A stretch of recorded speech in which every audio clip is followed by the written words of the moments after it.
နောင်လာမဲ့3နှစ်လက်ရှိပုံစံအတိုင်းဘာမှမပြောင်းလဲပဲနဲ့ဆက်ရှိနေမယ်ဆိုရင်ငါကကျေးဇူးတင်အတိမတ်ပြုနိုင်မလားလို့ကိုမေးကြည့်ပါဒီမေးခွန်းကရှိသမျှတော့စိတ်ခွန်အားပေးစကား motivation speech တွေထပ်ပို့ပြီးတော့မှအမှန်တရားကိုဖော်ထုတ်ပေးပါလိမ့်မယ်ခါတလေမှာလုံခြုံတယ်လို့ထင်ရတဲ့အရာတွေကလည်းကျွန်တော်တို့ရှေ့ဆက်မတိုးနိုင်အောင်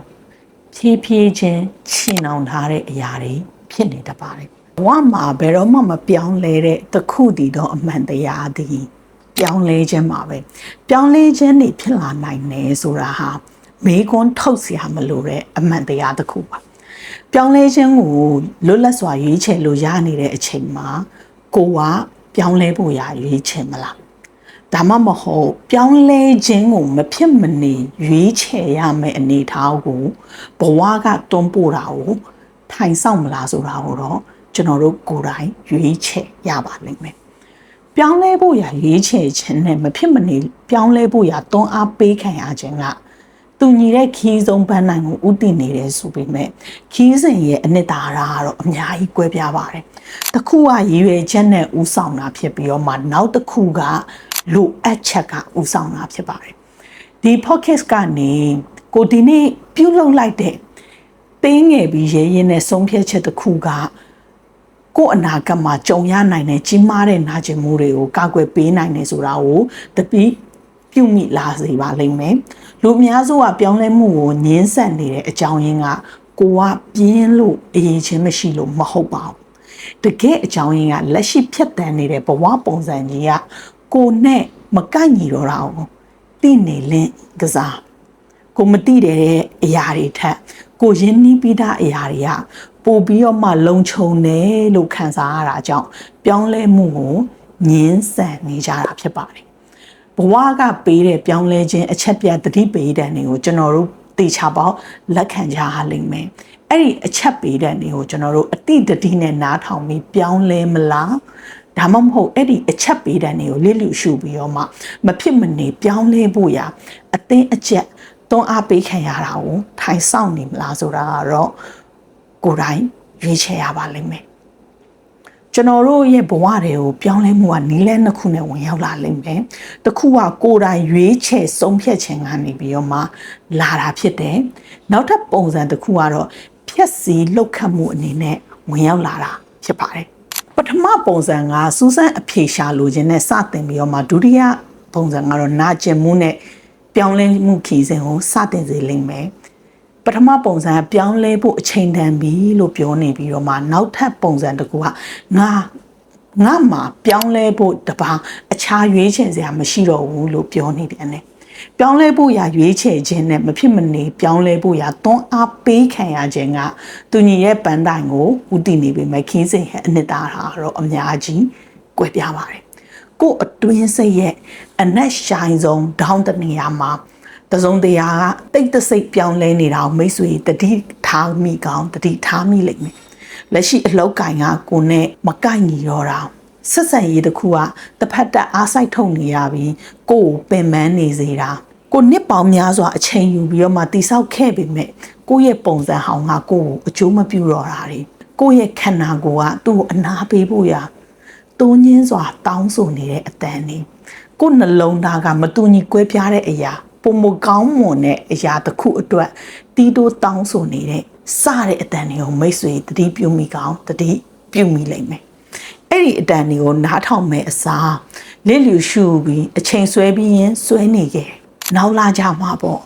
ဒီလုတ်တွေပြီးသွားတဲ့ခါကနားတာပေါ့အလုံးနဲ့နဲ့အားလာတဲ့အခါကျမှလုတ်တာပေါ့ငါအစင်သင့်ဖြစ်နေတဲ့အခါကျမှပေါ့စတဲ့မျိုးစုံတော့အကြောင်းပြချက်တွေနဲ့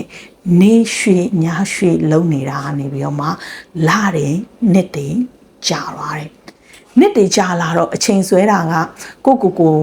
နားချအကြောင်းပြချက်ပေးတာနှစ်တွေကြာလာတော့အချိန်ဆွဲတာကိုနားချပြီးတော့မှအကြောင်းပြချက်ပေးတာတွေကအကျင့်တစ်ခုဖြစ်မှမသိဖြစ်လာပြီးအဲ့ဒီအလေးချင်းကကိုယ့်ရဲ့ဘဝကိုပုံဖော်သွားတယ်မိတ်ဆွေပြောင်းလဲမှုကိုရှောင်ပြေးနေတာပြောင်းလဲဖို့လိုတာမသိလို့မဟုတ်ပါဘူး တချင်ကကိုယ့်အတွက်လုံခြုံတယ်လို့ခံစားရစေတဲ့ပုံစံဟောင်းတစ်ခုကိုလွတ်ချရမှာကြောက်နေလို့ပါလူတွေကဘာလို့အချိန်အရန်နောက်ကြတဲ့ဒီအချိန်ဆွဲကြတယ်လဲဆိုတော့စိတ်တဘာဝအရာကတေချာရရတာကိုကြိုက်တယ်နာကျင်ရတဲ့တေချာရရမှုဖြစ်နေရင်တော့မှာပေါ့ဘာလို့လဲဆိုတော့တေချာရရခြင်းကမတေချာမရရခြင်းထက်လုံခြုံနေဆိုတဲ့ခံစားချက်ဖြစ်စေလို့ပဲကျွန်တော်တို့တွေကနေရာဟောင်းတစ်ခုမှာဘယ်လိုရှင်တန်ရမလဲဆိုတာကို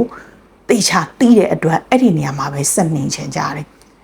အဲ့ဒီနေရာမှာစက်နေနေတဲ့နာကျင်မှုကပြောင်းလဲရတဲ့နာကျင်မှုထက်ပူလာတဲ့အခါမှာဒါလင်းနေရာဟောင်းကနေစွန့်ခွာချင်ကြတယ်တို့တော့ကိုဒီနေ့ရှောင်ပြေးနေတဲ့နာကျင်မှုတွေကအနာဂတ်အတွက်ဖြီးဆယ်လို့မရတဲ့နောက်ဆက်တွဲဆိုးကျိုးတွေဖြစ်လာစေနိုင်တယ်ဆိုတဲ့အမှန်တရားကတော့ကျွန်တော်တို့ကိုတက်လှန့်နေတယ်လို့ပဲကိုရှောင်ပြေးနေမိတဲ့စိတ်ဖိစီးမှုကစိတ်ပိုင်းဆိုင်ရာ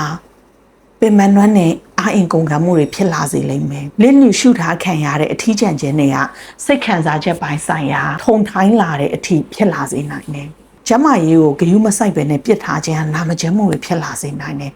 ကိုယ့်ရင်ထဲကစစ်မှန်တဲ့အတန်တွေကိုလွတ်လွတ်ရှင်းရှင်းကကိုယ့်ရဲ့ကိုယ်ပိုင်ပုံစံပျောက်ဆုံးမှုကိုဖြစ်လာစေနိုင်တယ်ဘဝကကျဲလောင်တဲ့မိဟီးနေတဲ့အချက်ပေးတဲ့နေမလာခင်မှာတူတူလေးကိုတတိပေးလေးရှိတယ်ဒါတော့ခုခုတော့မားနေပြီလို့ငါခံစားနေရတယ်နော်ငါဒါကိုဆက်ပြီးမလုံးနိုင်တော့ဘူးစတဲ့အတန်လေးတွေနဲ့လာတာလေဖြစ်နိုင်တီးတို့အတိပေးတဲ့နေကအခွင့်အလမ်းတွေကိုညင်တာစွာတကားဖွင့်ပြီးတော့မှပြောင်းလဲဖို့ရဖိတ်ခေါ်ပေးနေတာပါကျဲလောင်တဲ့မီဟီတန်တတိပေးတဲ့နေရာကြတော့အသိအကျက်မပြောင်းမနေရဆိုပြီးတော့မှကိုယ့်ရဲ့ပုံစံဟောင်းတွေကိုဖြတ်စီပြီးတော့မှပြောင်းလဲခြင်းကိုတွန်းပို့လိမ့်မယ်ဘဝပေးတဲ့အချက်ပေးတဲ့နေကိုစိုးစိုးနားထောင်နိုင်လေလေဘဝကြီးကကိုယ့်ဘောပို့ပြီးနူးညံ့တက်ညာလေးပါပဲလူအများစုကပြောင်းလဲတာကိုအန်ဒီအများရဲ့ရွေးချယ်မှုလို့မြင်တတ်ကြတယ်တကယ်တော့ဘာမှမပြောင်းလဲပဲ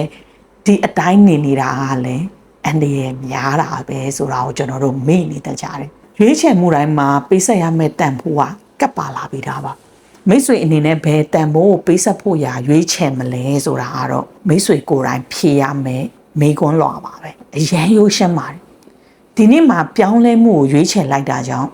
ယာယီအားဖြင့်တောင့်တတာမဖြစ်ခြင်းဆိုတဲ့တန်ဖိုးကိုကျွန်တော်တို့ပေးဆက်လိုက်ရမယ်ပြောင်းလဲဖို့ရာညှင်းဆန်ခြင်းကြောင့်ကျွန်တော်တို့နှစ်ပေါင်းများစွာနောင်တရခြင်းဆိုတဲ့တန်ဖိုးကိုကျွန်တော်တို့ပေးဆက်ရလိမ့်မယ်ကျွန်တော်တို့တဘာဝတရားယူပဲပြန်စဉ်းစားကြည့်ပါတစ်ပင်တွေကစောင်းဥရာတွေကိုသုံးပင်ငင်းကံမနေဘူးနော်သူတို့ရဲ့ဖြစ်တည်မှုရည်ရွယ်ချက်ကိုပြီးမြောက်အောင်ထမ်းဆောင်လာတဲ့ရွက်ဟောင်းတွေကိုဖတ်တွယ်မနေဘူးလွတ်လပ်စွာပဲကြွေကြားခွင့်ပေးကြတယ်ရွက်ဟောင်းတွေကိုအတင်းချက်ဖတ်တွယ်ထားခြင်းကအဲ့ဒီတစ်ပင်တစ်ပင်ကိုပို့ပြီးလှပသက်ဝင်စေတာမဟုတ်ပဲနဲ့လွတ်ချခြင်းကဒါလင်းနောက်တရားဒီအတွက်သူတို့လိုအပ်တာတွေကိုပြင်ဆင်ပေးနိုင်တာတဘာဝတရားကြီးကအရန်လှပပြီမဲ့တို့တော့ကျွန်တော်တို့လူသားတွေကတော့တဘာဝတရားနဲ့ဆန့်ကျင်ပြီးတော့မှပြုမှုဖို့ရအတွက်စူးစမ်းနေမိတတ်ကြတယ်မနေ့ကအရာတွေကိုနောက်နေ့ထိတည်ခြင်းနဲ့နေသားကြနေတာကိုလုံခြုံစိတ်ချရမှုနဲ့ထင်မှတ်မှားနေတတ်ကြတယ်ဒါပေမဲ့တစ်ခါတလေမှာလုံခြုံတယ်လို့ထင်ရတဲ့အရာတွေကလည်းကျွန်တော်တို့ရှေ့ဆက်မတိုးနိုင်အောင်ဖြည်းဖြည်းချင်းချီနှောင်ထားတဲ့အရာတွေဖြစ်နေတတ်ပါတယ်ပြောင်းလဲခြင်းကိုရွေးချယ်တယ်ဆိုတာကအလောက်ကထွက်ဖို့ဆက်ဆံရေးတစ်ခုကိုချက်ချင်းအဆုံးသတ်ဖို့ဒါမှမဟုတ်ကဘာတစ်ဖက်ချမ်းကိုပြောင်းရွှေ့သွားဖို့တခြားနိုင်ငံကိုပြောင်းရွှေ့ဖို့ပဲအမြဲတမ်းဆိုလိုတာမဟုတ်ပါဘူးတခါတလေအကြီးမားဆုံးပြောင်းလဲမှုတွေကတိုးတိတ်နေတာမှုလေးနဲ့စပါတယ် relationship တစ်ခုမှာယူသားပွင့်လင်းတဲ့ conversation တွေဖန်တီးတာအရင်ကကိုပြောမထွက်ခဲ့တဲ့ boundary တွေကိုဖွင့်ထုတ်ပြီးမှပြောတာစိတ်ပိုင်းဆိုင်ရာဒဏ်ရာတွေကိုတတိပြုပြီးတော့မှကိုကုစားတာကိုတောင်းပန်ဖို့လိုအပ်နေတဲ့သူတယောက်ကိုတောင်းပန်တာ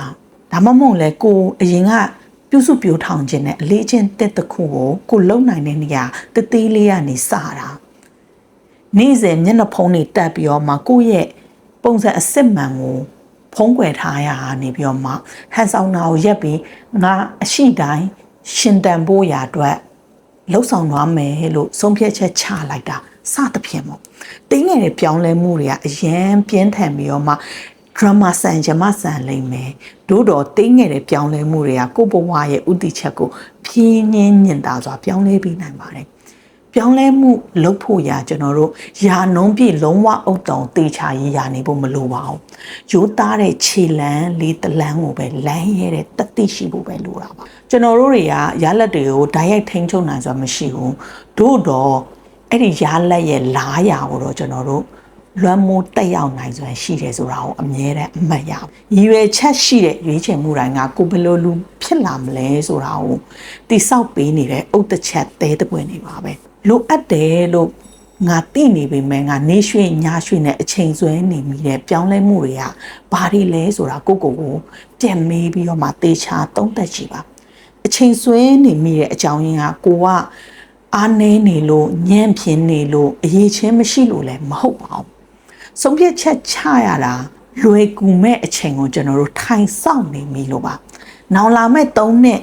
လက်ရှိပုံစံအတိုင်းဘာမှမပြောင်းလဲပဲနဲ့ဆက်ရှိနေမယ်ဆိုရင်ငါက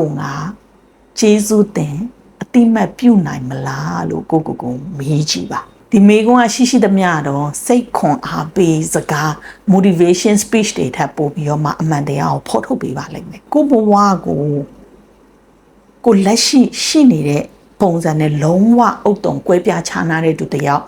ဖြစ်လာဖို့ရာရည်ရွယ်တာမဟုတ်ပဲနဲ့ကိုဖြစ်တည်လာရမယ်စစ်မှန်တဲ့ပုံစံကိုဆက်ပြီးတွန်းကန်ညှင်းဆန်မနေဖို့ရပဲတောင်းဆိုနေရလဲဖြစ်နိုင်ပါတယ်တပြိုင်နက်တည်းမှာထင်မှတ်ထားတာထက်ကိုရိုးသားပြီးဗလိုက်ချင်းကင်းတယ်ဘဝကကိုလက်ရှိပုံစံနဲ့လုံးဝအုတ်တုံကွဲပြားခြားနားတဲ့သူတယောက်ဖြစ်လာဖို့တောင်းဆိုနေတာမဟုတ်ပဲနဲ့ကိုတကယ်ဖြစ်တည်လာရမယ်စစ်မှန်တဲ့ပုံစံကိုဆက်ပြီးငင်းဆန်မနေဖို့ရာကိုတောင်းဆိုနေရလဲဖြစ်နိုင်ပါတယ်ဘဝတင်မှတ်ထားတာတဲ့ကိုပုံမှာစိတ်ရှိတယ်တပြိုင်နက်ထဲမှာပဲဘဝကကိုထင်နာတာတဲ့ကိုပို့ပြီးတော့မှရိုးရှင်းပြီးတော့မှဗလိုက်ချင်းကင်းပါတယ်အကယ်၍ကိုအတိစိတ်နဲ့ကိုပြောင်းလဲဖို့ရာကိုငင်းဆန်နေမယ်ဆိုရင်ပြောင်းလဲမှုကိုရှောင်ပြေးလို့မရတဲ့အနေအထားမျိုးကိုရောက်အောင်ဘဝကဖန်တီးပေးလိုက်မယ်ဒါကိုအပြစ်ပေးဖို့အတွက်မဟုတ်ပဲနဲ့တိုးတက်ရင်ချက်မှုဆိုတာမကြာခဏဆိုတလို့ဖြက်စီလောက်ခတ်မှုဆိုတဲ့ဝိယုံကြီးကိုဝတ်ဆင်ပြီးတော့မှရောက်လာတတ်လို့ပါဒါကြောင့်ဖြစ်နိုင်မယ်ဆိုရင်တိတ်ဆိတ်မှုကကိုဝါမျိုးမသွားခင်ပြောတဲ့စကားတွေကိုပြောဖို့ရရွေးချယ်ပါကိုယ့်ရဲ့ခန္ဓာကိုယ်ကလဲပြုံမသွားခင်ကိုအနာပေးဖို့ရရွေးချယ်ပါနောင်တတွေနဲ့ဘဝကြီးကခါတက်မှုတွေနဲ့ပြည့်နှက်မသွားခင်မှာချမှတ်တဲ့ boundary တွေကိုချမှတ်ပါဟန်ဆောင်မှုတွေကြောင့်စိတ်ရောကိုယ်ပါမောဟိုက်မသွားခင်မှာစစ်မှန်ခြင်းကိုရွေးချယ်ပါမဖြစ်မနေပြောင်းလဲရမယ့်အနေအထားကိုမရောက်ခင်ပြောင်းလဲဖို့ရာရွေးချယ်ပါကိုကပြောင်းလဲဖို့ရာရွေးချယ်တဲ့အခါမှာအနာဂတ်ကိုစစ်မှန်တဲ့ရည်ရွယ်ချက်နဲ့ရှောက်လန်းနိုင်မှာဖြစ်ပြီးတော့မှမဖြစ်မနေ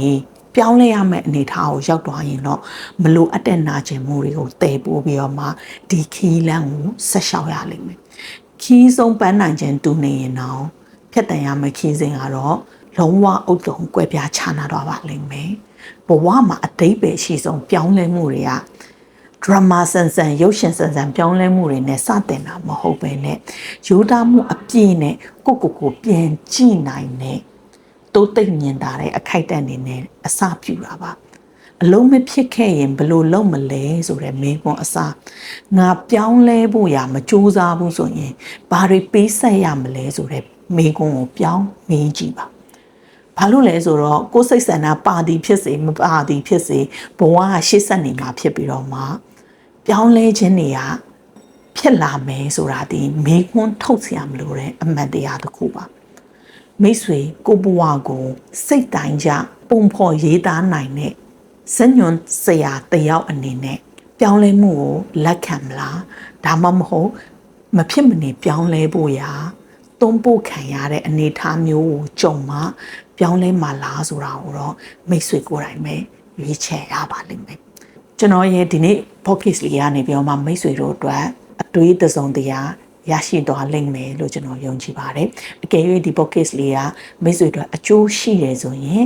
like and share လုပ်ပေးသွားပါဦးနောက်ထပ်အသိပညာဘုဟုတုတတွေကိုအတူတူလေ့လာဖို့ရအတွက်ကျွန်တော်တို့ရဲ့ဒီ channel လေးကိုလည်း subscribe လုပ်ထားဖို့ရမမေ့ပါနဲ့ကျွန်တော်တို့နောက်ထပ် episode တွေမှာပြန်ဆောင်ကြပါမယ်ကျွန်တော်ကတော့ Jennifer A ပဲဖြစ်ပါတယ်